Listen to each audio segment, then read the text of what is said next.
За одоо манай хоёр өмгөөлөгч гуруулаа ингээд яриа өрнүүлээд байж хахад ихэвчлэн ингээд гэр бүлийн хүчирхийл ярьж хахад эмэгтэйчүүд их хохирогч болсон одоо тухай кейсүүд их татаж ярьж байна л да.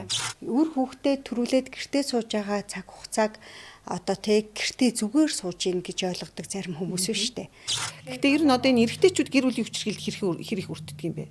Өндөр настай аав ээж ихэд төрийг аав ээжээрээ ахуулаад тийм ээ тийм байдаг шүү дээ фэйсбүүкээр бас яваал байдаг тийм ахуулаад тэр мөнгийг тэр өндөр настай хүн өөрөө хэрэглэх байдал өмнөөс нь тэр одоо үр хүүхэд нь хэрэглээд байгаа чинь өөрөө ерөөсөө яг хуульчлагдсан.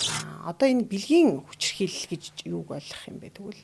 Гэр бүлийн хууль, гэр бүлийн одоо хүчирхийлэлтэй тэмцэх тухай хууль энэ ярихаар энийг одоо эрэгтэй хүмүүс энэ хуулийг нийгэмч гэсэн эмэгтэй хүн л энэ сэдвийг ярих хэрэгтэй юм шиг ойлголттой заяа.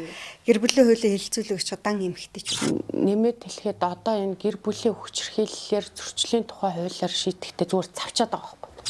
Нөхрийгөө ингээд зодцсон одоо найз хамтын амьдралтай залууга зодцсон. Зодох цотготой бас нэлээд тийм бас юм харгас байдлаар зодсон.